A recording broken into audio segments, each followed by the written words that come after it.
had a lot of people ask on Ash's page how we found out that Ash had cancer. So I just wanted to talk about some of the signs and some of the things that happened before we got the diagnosis on the 1st of February 2022.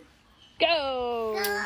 Ash was always very chilled out, 2-year-old, rarely cried, rarely had meltdowns.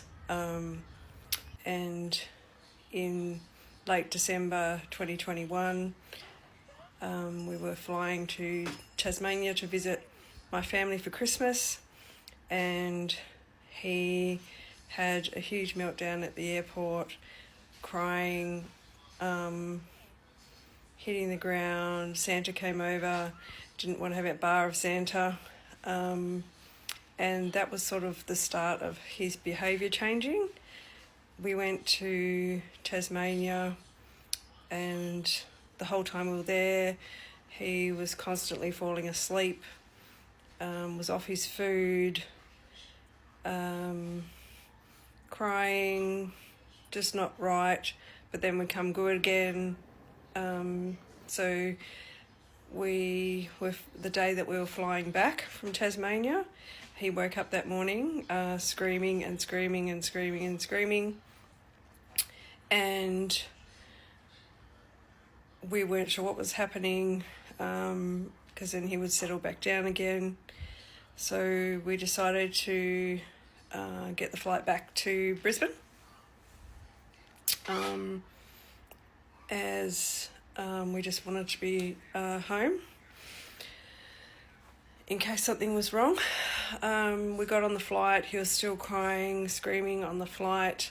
The senior flight attendant actually came to see me to ask if we wanted to disembark, as there was no medical staff on board if something happened on the 2.5-hour flight.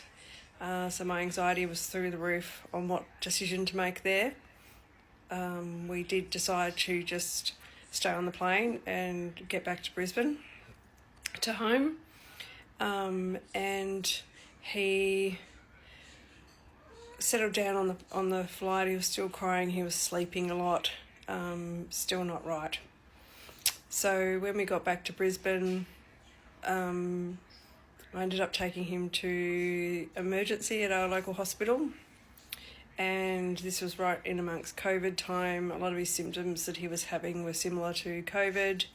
And we had a long wait in emergency, and eventually were discharged that he had a virus, and we got some antibiotics. We're now in January, and I took him to, and he's now starting to spike fevers. Still sleeping a lot. He would get fever, and then it would go again, and then it would come back again, and then it would go again. He was starting to look really, really pale. He had bags under his eyes, still crying a lot. Ash has childhood apraxia of speech, so he was actually pretty much non-verbal then, so he was actually unable to even tell us what was going on. We just knew something wasn't right. So we gave him the antibiotics. When we went back to the GP again, we got more antibiotics. We were met outside the GP clinic because his symptoms were very COVID-like again, so he was only seen very quickly. Thought it was a virus, and give him more antibiotics. And still wasn't getting any better. Took him back to a GP again. Still virus. Antibiotics weren't making any difference. Took him to emergency again. Same thing, just thought it was a virus. And this is over a period of a month. So the morning of the 1st of February, Ash woke up and was lying on the floor, and he was just screaming and screaming and screaming and crying and crying and crying.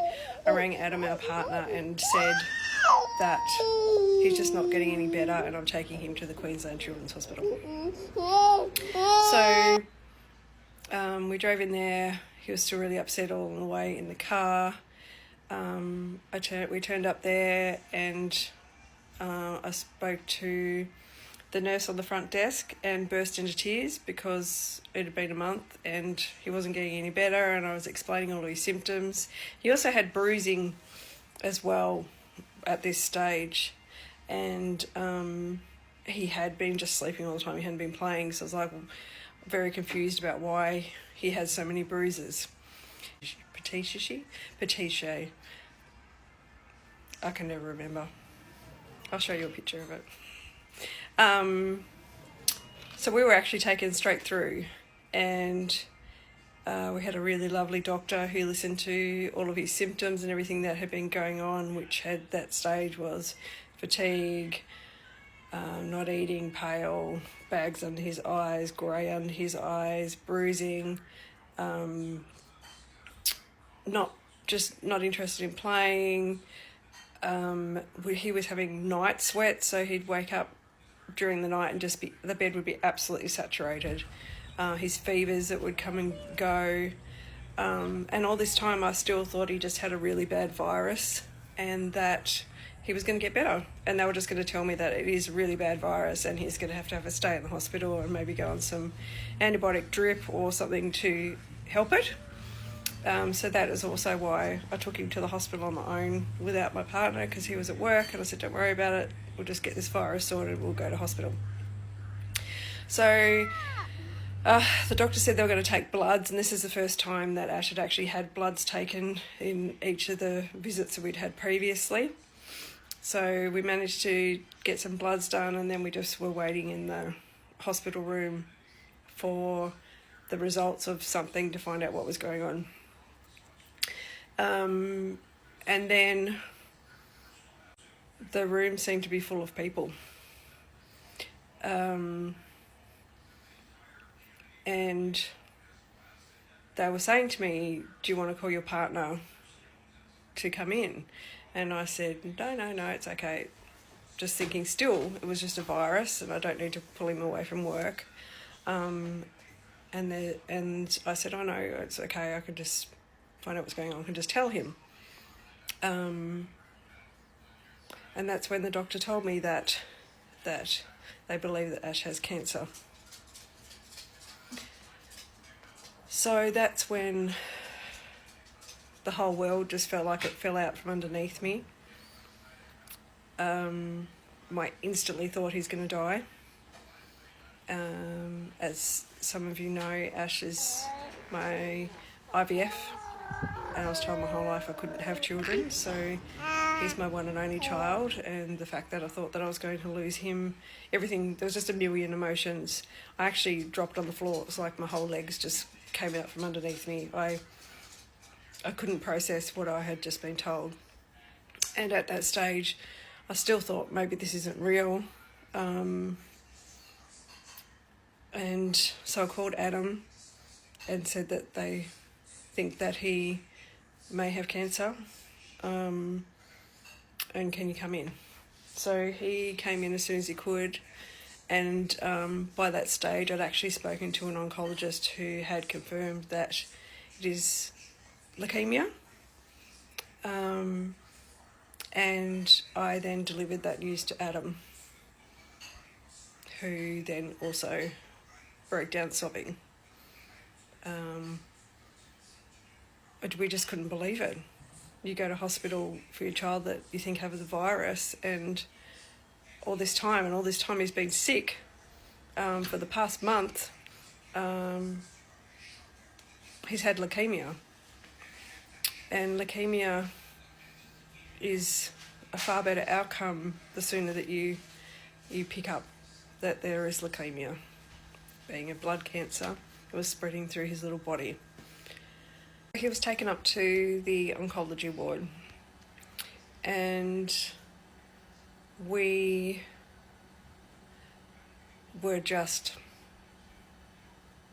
in shock. I had never seen children in person that were going through cancer treatment.